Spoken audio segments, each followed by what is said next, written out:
सर्वेभ्यो नमो नमः। स्वागतमस्ति संस्कृत कक्षायां। प्यारे बच्चों, आप सभी का मेरी आज की संस्कृत कक्षा में बहुत बहुत स्वागत है। बच्चों, पिछली वीडियो में हम लोगों ने शेमुषी का चतुर्था पाठः शिशुलालनम इसका संपूर्ण हिंदी अनुवाद समझा था। आज की वीडियो में हम लोग इसी पाठ के अभ्यास कार्य को समझेंगे और उनके प्रश्नों को कैसे हल करना है ये भी देखेंगे। तो आइए शुरू करते हैं आज का ये वीडियो, शिशुलालनम पाठ का अभ्यास कार्य। बच्चों, अभ्यास कार्य के अंतर्गत हमारा पहला प्रश्न है, एक पदेन उत्तरम लिखत। एक पद में उत्तर लिखना है। मैं प्रश्न पढ़ती हूँ। पहला प्रश्न है, कुशलवो कम उपसृत्य प्रणमतः। कुशलव किसके पास जाकर प्रणाम किया? तो इसका उत्तर क्या होगा? रामम। दूसरा है, तपोवन वासिनः कुशस्य मातरम केन नामना आह्वयन्ति।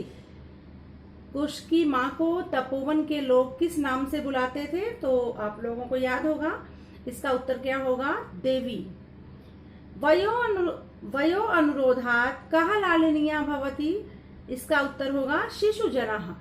उम्र के प्रभाव के कारण भी कौन लालनीय होता है? तो इसका उत्तर होगा शिशुजनः, छोटे बच्चे। अगला प्रश्न है, केन संबंधेन वाल्मीकि ही लव कुशयोः गुरु। किस संबंध से वाल्मीकि जो थे वो लव और कुश के गुरु थे? तो इसका उत्तर होगा उपनयन उपदेशकेन। उपनयन संस्कार के कारण वो उनके गुरु हुए थे। एक पदेन का अंतिम प्रश्न है, कुत्र लव कुशयोः पितुः नाम न व्यवहृते। कहाँ पर कुश और लव के पिता का नाम नहीं व्यवहार किया जाता है? तो इसका उत्तर होगा तपोवने। उसमें लव कुश ने बोला था कि तपोवन में हमें अपने पिता का नाम नहीं पता है, क्योंकि तपोवन में कोई भी उनका नाम नहीं लेता है। इसके बाद हमारा दूसरा प्रश्न है, अधोलिखितानां प्रश्नानां उत्तराणि संस्कृत भाषया लिखत। इन प्रश्नों के उत्तर संस्कृत भाषा में लिखने हैं। पहला प्रश्न है, रामाय कुशलवयोः कंठाश्लेषस्य स्पर्शः कीदृशः आसीत्। तो इसका उत्तर होगा, रामाय कुशलवयोः कंठाश्लेषस्य स्पर्शः हृदयग्राही आसीत्। उनका जो स्पर्श था वो राम के लिए कैसे था? हृदयग्राही था। दूसरा प्रश्न है इसका, रामः लवकुशौ कुत्र उपवेशयितुं कथयति। राम लवकुश को कहाँ बैठने के लिए कहते हैं? तो उसका उत्तर क्या होगा? इसमें आएगा स्वांके उपवेशयितुं, अपने अंक में, अपनी गोद में। बच्चों, जब आप एक पद में उत्तर लिखते हैं या जब आपको एक वाक्य में उत्तर लिखना हो तो आप क्या करेंगे? सबसे अच्छी ट्रिक ये है कि जो प्रश्नवाचक शब्द होता है उसको हटा करके आप वहां पर उत्तर लिख देंगे। बाकी पूरा प्रश्न जो है वो एज इट इज वहां पर आ जाता है। जैसे इसमें है, जहां पर कुत्र लिखा है वहां पर क्या आ जाएगा? स्वांके, अपनी गोद में बैठने के लिए कहते हैं। तो जहां पर कुत्र है वहां पर स्वांके हो जाएगा और बाकी प्रश्न में जो लिखा है वही शब्द उत्तर में भी आएंगे। फिर अगला प्रश्न है इसका, बाल भावात हिमकरः कुत्र विराजते।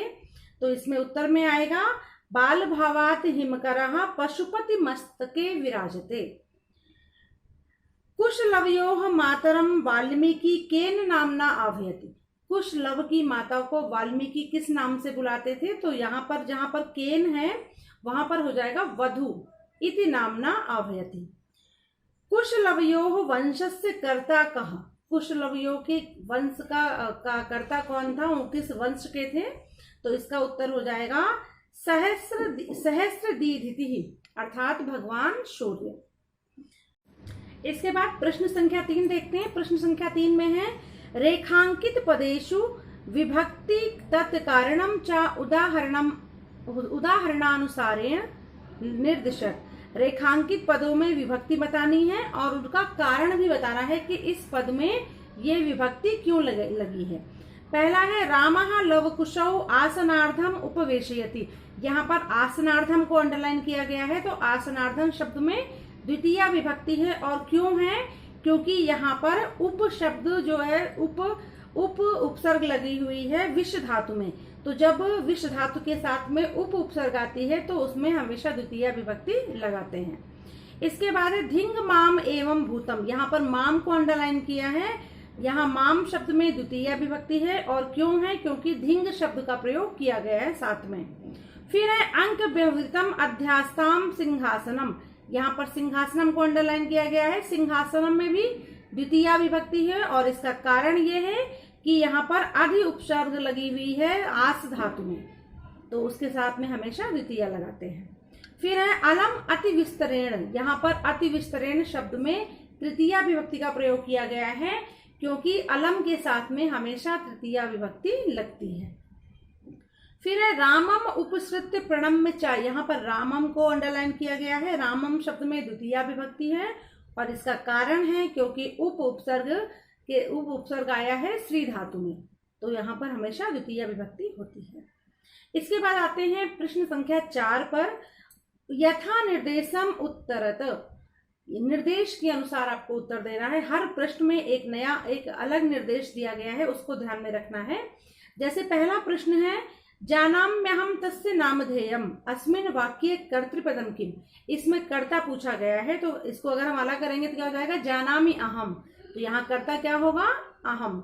फिर है किम कुपिता एवं भणति उति प्रकृतिस्थः अस्मात् वाक्यात् हर्षिता इति पदस्य विपरीतार्थक पदम चित्वा लिखत। इस वाक्य में हर्षिता इसका जो विलोम है वो ढूंढ के लिखना है। तो यहाँ पर देखिए कुपिता शब्द लिखा हुआ। कुपिता मतलब क्रोधित होना, और हर्षिता मतलब खुश होना, तो हर्षिता का विलोम क्या होगा? कुपिता। फिर है विदूषकः आज्ञापयतु भवान अत्र भवान इति पदम कस्मै प्रयुक्तम। यहाँ पर भवान शब्द किसके लिए प्रयोग किया गया है? तो विदूषक ने किससे पूछा था कि आप आज्ञा दीजिए। किसके लिए प्रयोग किया गया था? रामाय, राम के लिए। फिर है तस्मात् अंकः व्यवहृतम अध्यास्ताम सिंहासनम अत्र क्रियापदम किम। इस वाक्य में क्रियापद पूछा गया है, तो यहाँ पर क्रियापद क्या होगा? अध्यास्ताम। फिर है वयसस्तु न किंचिद अंतरम अत्र आयुषः इत्यर्थे किम पदम प्रयुक्तम। यहाँ पर आयुष अर्थात उम्र के लिए कौन सा शब्द प्रयोग किया गया है? तो आपका उत्तर होगा वयसः। वयसः मतलब भी होता है आयु। प्रश्न संख्या 5। अधोलिखितानि वाक्यानि कः कम प्रति कथयत। इन वाक्यों को कौन किसके लिए कहता है? तो यहाँ पर होगा, पहला वाक्य पढ़ते हैं। सव्यवधानम न चारित्र लोपाय। ये किसने कहा था? राम ने कहा था। और किससे कहा था? लव कुश से कहा था। किम कुपिता एवं भणति उति प्रकृतिस्थः। ये किसने कहा था? ये विदूषक ने कहा था कुश से। फिर है तस्या द्वे नामनी। उनके 2 नाम हैं। ये किसने कहा था? कुश ने कहा था, और ये लव ने कहा था और विदूषक से कहा था। फिर है जानाम्यहम तस्य नामधेयम। ये किसने कहा था? ये कुश ने कहा था और राम से कहा था। फिर है वयस्य अपूर्वम खलु नामधेयम। ये वाक्य राम ने कहा था, और किससे कहा था? विदूषक से कहा था। इसके बाद देखते हैं प्रश्न संख्या 6। मंजूषातः पर्यायद्वयं चित्वा पदानाम समक्षम लिखत। यहाँ पर एक मंजूषा दी गई है, उसमें कुछ पर्यायवाची शब्द दिए गए हैं। जो शब्द नीचे दिए गए हैं उनमें से सभी के 2-2 पर्यायवाची यहाँ से ढूंढ करके उनके सामने आपको लिखना है। पहला है हिमकरः। हिमकरः अर्थात चंद्रमा। अब आप इसमें देखिए हिमकरः का पर्यायवाची क्या होगा? शशि और निशाकरः, ये दोनों इसके पर्यायवाची हैं। फिर है संप्रति। संप्रति का मतलब होता है इस समय। संप्रति का होगा, एक तो होगा अधुना और दूसरा होगा इदानीम। फिर है समुदाचारः। समुदाचारः का क्या होगा? एक तो हो जाएगा आपका शिष्टाचारः और दूसरा क्या होगा? सदाचारः। पशुपति ही। पशुपति अर्थात भगवान शंकर। अब इसका पर्यायवाची क्या होगा? एक तो चंद्रशेखरः हो जाएगा और दूसरा हो जाएगा शिवः। फिर है तनयः। तनयः का मतलब होता है पुत्र, तो यहाँ पर होगा पुत्रः और सुतः। सहस्र दीधिति अर्थात भगवान सूर्य, तो सूर्य का पर्यायवाची क्या होगा? यहाँ पर सूर्यः और भानु। प्रश्न संख्या 6 का जो दूसरा भाग है, इसमें है विशेषण विशेष्य पदानि योजयत। विशेषण और विशेष्य को मिलाना है। बच्चों जब जब कभी भी आपको विशेषण और विशेष से पहचानने हो तो सबसे सिंपल सी पहचान ये होती है कि दोनों शब्दों में एक ही विभक्ति का प्रयोग किया जाता है। दोनों का लिंग और विभक्ति जो है वो एक समान होती है। ये पहचान होती है विशेषण और विशेष्य को मिलाने की। तो आइए देखते हैं, यहाँ पर पहला शब्द है उदात्त रम्य। हाँ, अब इसको हम किससे मैच करेंगे? समुदाचारः। फिर है अतिदीर्घः प्रवासः, समरूपः कुटुंब वृत्तान्तः, हृदयग्राही स्पर्शः, कुमारयोः कुशलवयोः। ये आपका है प्रश्न संख्या 6 का दूसरा भाग। इस एक्सरसाइज का जो अंतिम प्रश्न है प्रश्न संख्या 7, इसका पहला भाग है अधोलिखित पदेषु संधिम कुरु। यहाँ पर आपको संधि करनी है यानी मिला के लिखना है। पहला शब्द है द्वयोः प्लस अपि। ये विसर्ग संधि का उदाहरण है, तो यहाँ पर विसर्ग को रा हो जाएगा और मिलकर बनेगा द्वयोरपि। फिर है द्वौ प्लस अपि, तो यहाँ पर क्या हो जाएगा? अव को अव हो जाएगा, अयादि संधि का उदाहरण है ये, द्वापि। फिर है कः प्लस अत्र, कोत्र बन जाएगा ये। अनभिज्ञः प्लस अहम, यहाँ पर अनभिज्ञो अहम, ये बन जाएगा। फिर इति प्लस आत्मानम, ये यड़ संधि का उदाहरण है, ई को या हो गया है तो मिलकर बन जाएगा इत्यात्मानम। प्रश्न संख्या 7 का दूसरा पार्ट जो है उसमें है अधोलिखित पदेषु विच्छेदम कुरु। पहले वाले में आपको संधि करनी थी और दूसरे में क्या करना है? विच्छेद करना है। तो आइए देखते हैं, इसमें पहला है अहमप्यतयोः। अब इनको अलग अलग करना है, तो यहाँ पर पहला शब्द होगा अहम, दूसरा अपि और तीसरा होगा एतयोः। इसमें यहाँ पर यण संधि हुई है, ई को या हो गया है, तो इनको हम अलग करेंगे तो 3 शब्द बनेंगे, अहम, अपि और एतयोः। दूसरा है वयोनुरोधात्, ये पूर्व रूप संधि का उदाहरण है, वयः प्लस अनुरोधात्। इसके बाद समानाभिजनो, समान प्लस अभिजनो। खल वेतत्, खलु प्लस एतत्, यड़ संधि का उदाहरण है ये।